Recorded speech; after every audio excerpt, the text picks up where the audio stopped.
If you want to know something about yourself, sit on your bed one night and say to yourself, you got to mean this. Like, you got to be desperate. This is no game, this. It's like, my life is not everything I want it to be, and perhaps it's not everything that I need it to be. And by need, I mean my life is so unbearable that the suffering that's attendant upon that is make me nihilistic, cynical, bitter, resentful, homicidal, genocidal, unable to have a good relationship, prone to punish people for their virtues because of my jealousy, driving the proclivity to see evil everywhere except within my own heart. Like, these are problems, man. And you ask yourself, you sit on the bed and say, okay, man, I'm ready to learn something. Like, what's one thing I'm doing wrong that I know I'm doing wrong that I could fix, that I would fix? It's like, you meditate on that, you'll get an answer. And it won't be one you want, but it'll be the necessary one. You know, and it's often something that will point you to small things. So Carl Jung said, people in the modern world don't see God because they don't look low enough. And so imagine you're in your messy bedroom, you know, and you're sitting on the edge of the bed trying to have an honest dialogue with yourself. And the little voice says, you know, it's pretty disgusting in here. And you think, well, I'm way above such trivial niceties as organizing my room. Well, that's pride. That's arrogance. If you're above organizing what's actually yours, how in the world are you ever going to organize anything else? And so you get on your knees and you think, well, it's time to, you know, take a brush to the toilet. And maybe that's where you start. And that works. Like, that works. You start making those micro improvements, like real micro improvements, real on the ground, actual micro improvements to things you know that are wrong, you'll improve unbelievably rapidly. You're male and not female. You're Hindu and not Christian. You're tall and not short. You have an arbitrary range of talents and an arbitrary range of limitations, none of which, in some sense, you chose. It's the cards you're dealt. Now, some of those are cards of privilege. Now, maybe you're born intelligent. Maybe you're born symmetrical. Maybe you're born healthy. Maybe you're born into a culture where it's much easier not to be absolutely deprived. Maybe your parents are rich. And so all of that, in some sense, is unearned. Now, along with that comes a good dose of existential guilt. Because at the same time, and this is true for anyone, regardless of their cultural background, the ground we walk on is soaked in the blood of historical atrocity. And so that's on you. Because, you know, people think, well, who's the Nazi? Well, it's the fascist, or who's the radical communist? It's the radical left-wing ideologue. And the fundamental truth of the matter is that's best dealt with as a spiritual matter. Is the adversary is within, really, most profoundly. And so you have to take the responsibility for that historical atrocity onto yourself. I was talking to Guy Ritchie this week about his movie King Arthur. It's quite an interesting movie in many ways. And when Arthur, who could be the hero, takes the sword, he's so overcome by visions of his murderous uncle that he can't pick up the weapon. Well, think about that. Now, you have weapons at your disposal, but they've been used by your murderous uncle. Like, dare you wield them? And the answer is, maybe it's easy just to leave the sword on the ground because you do want to be responsible for atrocities going forward, and don't think you couldn't be, and don't think you might not enjoy it. And so, the way you pay for your privilege is with your virtue. I mean that most particularly. You have these opportunities and this existential guilt. And the way you expiate that and atone is by doing your best to live the best possible life you can manage, to speak the truth, to treat people with respect, to abide by the principles of the dignity of the individual, and to put your house in order. And that's how you pay for your unearned privilege. All of us. And we all have our privileges and our curses. You know? All of us have that. That's why it's not useful to be envious of people. You know, you're a young man, you see someone drive by in a Ferrari with a blonde, and you think, my God, he's got everything. And, you know, the woman in the car is a prostitute who's got a cocaine addiction, and her life is just one catastrophe after another. And he's had to lie and cheat his way into this position, and he's afraid that everything's going to come crashing down on him, and that's what you're jealous of.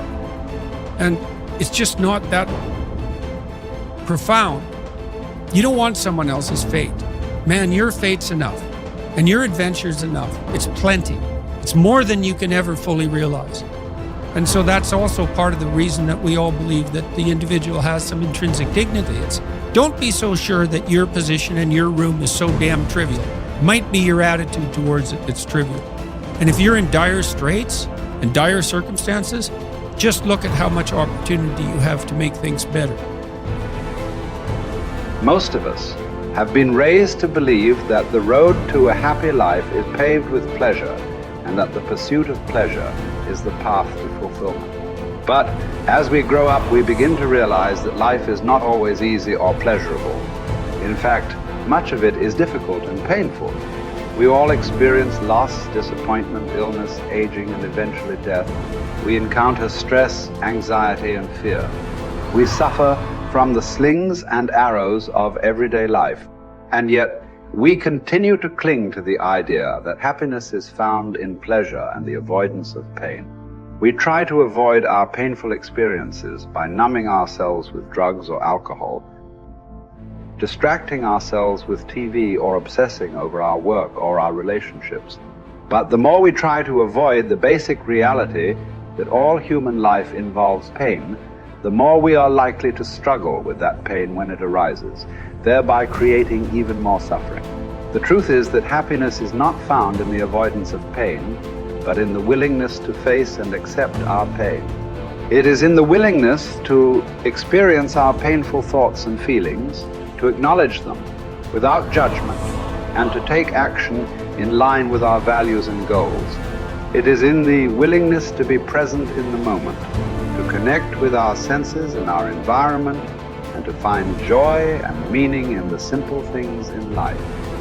One cannot experience meaning in life without discovering the meaning of suffering. The meaning of suffering. Unavoidable and inescapable suffering alone, of course, can be the deepest possible meaning. The art of being human is learning how to deal with those painful moments. These moments require an attitude of inner willingness to suffer, while remaining in touch spiritually with one's own extended dimension. When this inner struggle becomes calm, one can experience how the lower somatic and psychological dimensions influence the higher spiritual dimension, but do not produce or cause it. One can discover despair despite success and fulfillment despite failure. The pessimist resembles a man who observes with fear and sadness that his wall calendar, from which he daily tears a sheet, grows thinner with each passing day. On the other hand, the person who attacks the problems of life actively is like a man who removes each successive leaf from his calendar and files it neatly and carefully away with its predecessors after first having jotted down a few diary notes on the back.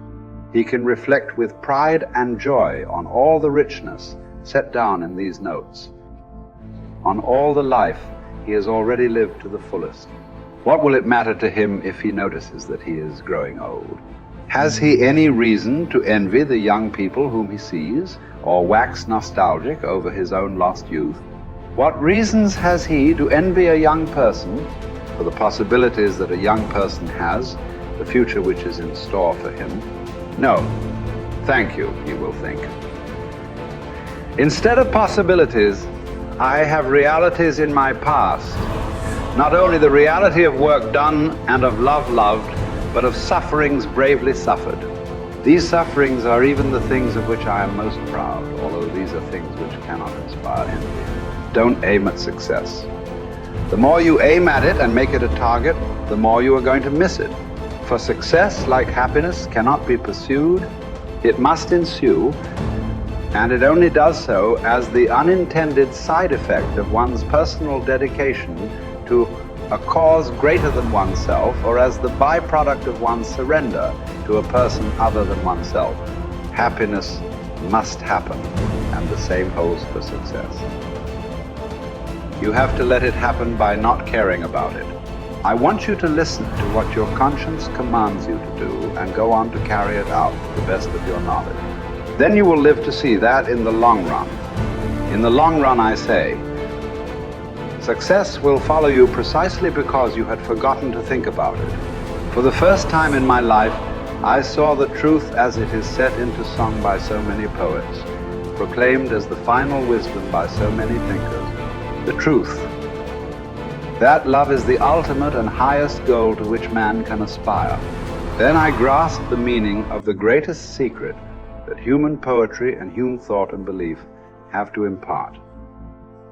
The salvation of man is through love, and in love, love is the only way to grasp another human being in the innermost core of his personality. No one can become fully aware of the very essence of another human being unless he loves him. By his love, he is enabled to see the essential traits and features in the beloved person. And even more, he sees that which is potential in him, which is not yet actualized, but yet ought to be actualized. Furthermore, by his love, the loving person enables the beloved person to actualize these potentialities. By making him aware of what he can be and of what he should become, he makes these potentialities come true. It did not really matter what we expected from life, but rather what life expected from us. We needed to stop asking about the meaning of life and instead think of ourselves as those who were being questioned by life. Daily and hourly, our answer must consist not in talk and meditation, but in right action and in right conduct. Life ultimately means taking the responsibility to find the right answer to its problems and to fulfill the tasks which it constantly sets for each individual. Ultimately, man should not ask what the meaning of his life is, but rather must recognize that it is he who is asked. In a word, each man is questioned by life, and he can only answer to life by answering for his own life. To life he can only respond by being responsible.